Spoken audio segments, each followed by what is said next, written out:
भारतीय राजनीति के सबसे दिलचस्प और तेजी से बदलते अध्यायों में एक तमिलनाडु विधानसभा चुनाव 2026 का परिणाम है, जहां एक फिल्म स्टार से जननेता बने थलापति विजय ने अपनी पार्टी टीवीके के जरिए सत्ता की राजनीति में ऐसा प्रवेश किया जिसने दशकों से जमी हुई पॉलिटिकल स्ट्रक्चर को हिला दिया। इस कहानी की शुरुआत केवल एक अभिनेता की महत्वाकांक्षा से नहीं होती है, बल्कि इसके पीछे एक गहरी रणनीति, सामाजिक समीकरणों की समझ और एक सुनियोजित राजनीतिक ब्लूप्रिंट है। इसी में एक और महत्वपूर्ण नाम जुड़ता है, प्रशांत किशोर का, जिन्हें भारत के सबसे प्रभावशाली चुनावी रणनीतिकारों में गिना जाता है। याद कीजिए, उन्होंने एक साल पहले ही यह संकेत दे दिया था कि वे तमिलनाडु में दूसरे ऐसे बिहारी बन सकते हैं जैसे क्रिकेट में महेंद्र सिंह धोनी ने दक्षिण भारत में अपनी पहचान बनाई थी। You see, there is so much of chatter in the name of MS Dhoni. He is the only Bihari who is more popular than me in Tamil Nadu. Dhoni is more popular in Tamil Nadu than Prashant Kishore, but make no mistake, next year when I contribute and I help you win, then I will be taking over Dhoni in popularity. Do you agree or not? यह केवल एक बयान नहीं था, बल्कि एक रणनीतिक संकेत था कि विजय की राजनीति क्षेत्रीय सीमाओं से ऊपर उठकर एक व्यापक जनाधार बनाने की क्षमता रखती है और उसे वे करके दिखाएंगे। चलिए मुद्दे पर आते हैं। तमिलनाडु विधानसभा चुनाव 2026 के नतीजों में मशहूर फिल्म अभिनेता थलापति विजय की पार्टी टीवीके ने राज्य के राजनीतिक इतिहास में एक नया अध्याय लिखा है। इस चुनाव में टीवीके सबसे बड़ी पार्टी बनकर उभरी है और इसने डीएमके और एआईडीएमके जैसी दशकों पुरानी और मजबूत पार्टियों के बीच अपनी जगह बनाई है। जब 2 फरवरी 2024 को विजय ने इस पार्टी की शुरुआत की थी, तब कई आलोचकों ने इसे केवल एक फैन क्लब एक्सपेरिमेंट कहकर नजरअंदाज कर दिया था। लेकिन विजय ने जल्दबाजी नहीं की। उन्होंने 2024 के लोकसभा चुनाव को छोड़कर सीधे 2026 के विधानसभा चुनाव पर फोकस किया और यही फैसला उनकी सबसे बड़ी रणनीतिक जीत साबित हुआ। मगर इस जीत को गहराई से समझा जाए तो यह केवल स्टार पावर का नतीजा नहीं है। यह एक सोची समझी रणनीति, वेलफेयर पॉलिटिक्स और एंटी एस्टेब्लिशमेंट लहर का सटीक मिश्रण है। सबसे पहली और बड़ी वजह रही कि नया विकल्प बनने की क्षमता। तमिलनाडु की राजनीति में लंबे समय से डीएमके और एआईडीएमके के इर्द गिर्द घूमती रही है। ऐसे में टीवीके ने खुद को फ्रेश और क्लीन विकल्प के रूप में पेश किया। जनता, खासकर युवा और शहरी मतदाता जो पारंपरिक राजनीति से थक चुके थे, उन्होंने नए विकल्प को अपनाने का मन बना लिया। डीएमके के खिलाफ एंटी इनकम्बेंसी का माहौल पहले से मौजूद था और टीवीके ने इसे सही समय पर भुनाया। पुराने बनाम नए के नैरेटिव में विजय ने खुद को बदलाव का प्रतीक के रूप में पेश किया और स्थापित कर दिया। दूसरी सबसे बड़ी वजह रही महिलाओं पर फोकस। टीवीके का घोषणा पत्र महिलाओं को केंद्र में रखकर तैयार किया गया था।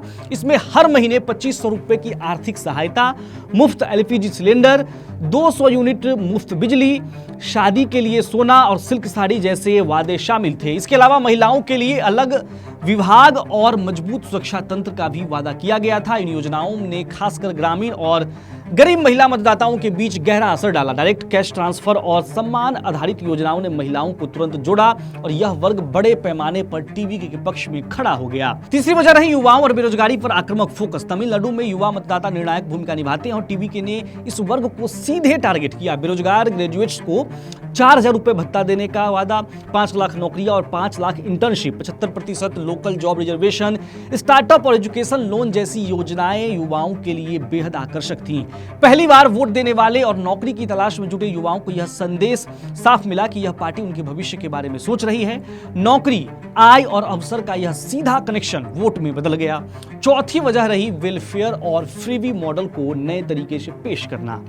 तमिलनाडु की राजनीति में फ्रीवी कल्चर नया नहीं है, लेकिन टीवीके ने इसे एक नए पैकेज के रूप में पेश किया। मुफ्त बिजली, गैस, हेल्थ कवर, पेंशन, बुजुर्गों, विधवाओं और दिव्यांगों को 3000 रुपए मासिक सहायता जैसी योजनाएं समाज के कमजोर वर्गों के लिए सीधा राहत पैकेज थी। छात्रों के लिए वित्तीय सहायता और शिक्षा सुधार की बात ने मध्यम वर्ग को भी जोड़ा। इस तरह टीवीके ने वेलफेयर को केवल मुफ्त सुविधा तक सीमित नहीं रखा, बल्कि इसे सामाजिक सुरक्षा और आर्थिक स्थिरता के रूप में पेश किया है। पांचवी और सबसे प्रभावशाली वजह रही विजय की पर्सनल ब्रांडिंग और इमोशनल कनेक्शन। विजय को एक साफ, ईमानदार और जनता के नेता के रूप में पेश किया गया। उनकी फिल्मों में जो सामाजिक न्याय और आम आदमी की लड़ाई का संदेश होता था, वही उनकी राजनीतिक छवि में भी दिखाया गया। उनका फैन बेस केवल प्रशंसक नहीं रहा, बल्कि एक मजबूत वोट में बदल गया। यह वही मॉडल था जो पहले एमजीआर जैसे नेताओं ने अपनाया था, जहां फिल्मी लोकप्रियता को राजनीतिक ताकत में बदला गया। अब अगर इसमें प्रशांत किशोर की रणनीतिक भूमिका को जोड़ा जाए तो यह कहानी और भी दिलचस्प हो जाती है। प्रशांत किशोर ने हमेशा से यह कहा कि चुनाव केवल भाषणों से नहीं जीते जाते, बल्कि डेटा, ग्राउंड नेटवर्क और माइक्रो मैनेजमेंट से जीते जाते हैं। उन्होंने विजय को सलाह दी थी कि जल्दबाजी में राष्ट्रीय राजनीति में कूदने के बजाय राज्य स्तर पर मजबूत पकड़ बनाना ज्यादा जरूरी है। यही वजह थी कि विजय ने लोकसभा चुनाव से दूरी बनाई और पूरा ध्यान विधानसभा चुनाव पर लगाया। प्रशांत किशोर का एक और महत्वपूर्ण सुझाव था कि विजय को अपने फैन क्लब नेटवर्क को राजनीतिक कैडर में बदलना चाहिए। यह रणनीति बेहद सफल रही। विजय के पास पहले से ही एक मजबूत और वफादार फैन बेस था, जिसे बूथ स्तर के कार्यकर्ताओं में बदला गया। इसने टीवीके को जमीनी स्तर पर मजबूत बनाया, जो किसी भी नई पार्टी के लिए सबसे बड़ी चुनौती होती है। प्रशांत किशोर ने यह भी कहा था कि विजय को खुद को केवल एक अभिनेता के रूप में नहीं, बल्कि एक विजनरी लीडर के रूप में पेश करना होगा। इसके लिए उन्होंने public outreach, social media campaign और ग्राउंड इवेंट्स का एक संतुलित मिश्रण तैयार किया। विजय की रैलियों को केवल भीड़ जुटाने का माध्यम नहीं, बल्कि एक भावनात्मक कनेक्शन बनाने का मंच बनाया गया। अंत में अगर इस पूरे चुनावी परिणाम को एक लाइन में समझा जाए तो यह केवल एक स्टार की जीत नहीं है, बल्कि एक सुनियोजित राजनीतिक प्रयोग की सफलता है।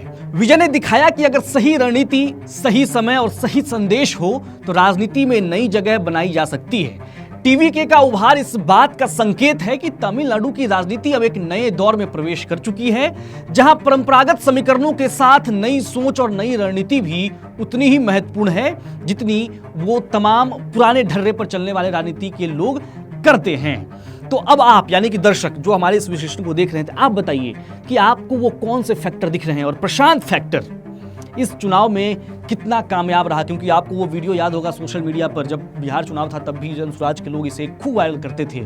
प्रशांत ने तमिलनाडु में जब उनकी लॉन्चिंग हो रही थी टीवीके की, तो उन्होंने कहा था, एक कोई रैली थी, लॉन्चिंग नहीं थी, रैली थी, तो उसमें कहा था कि मैं दूसरा बिहारी होऊंगा जो महेंद्र सिंह धोनी के बाद सबसे ज्यादा तमिलनाडु में फेमस होगा। तो आपको क्या लगता है कि प्रशांत फैक्टर बहुत ही ज्यादा काम कर गया क्या? प्रशांत की जो रणनीति थी, उनकी जो प्लानिंग थी, वो बहुत अच्छे से इंप्लीमेंट हो गया और उसी का ये नतीजा है कि टीवीके अब सरकार बनाने जा रही है और थलापति विजय तमिलनाडु के नए सीएम होंगे।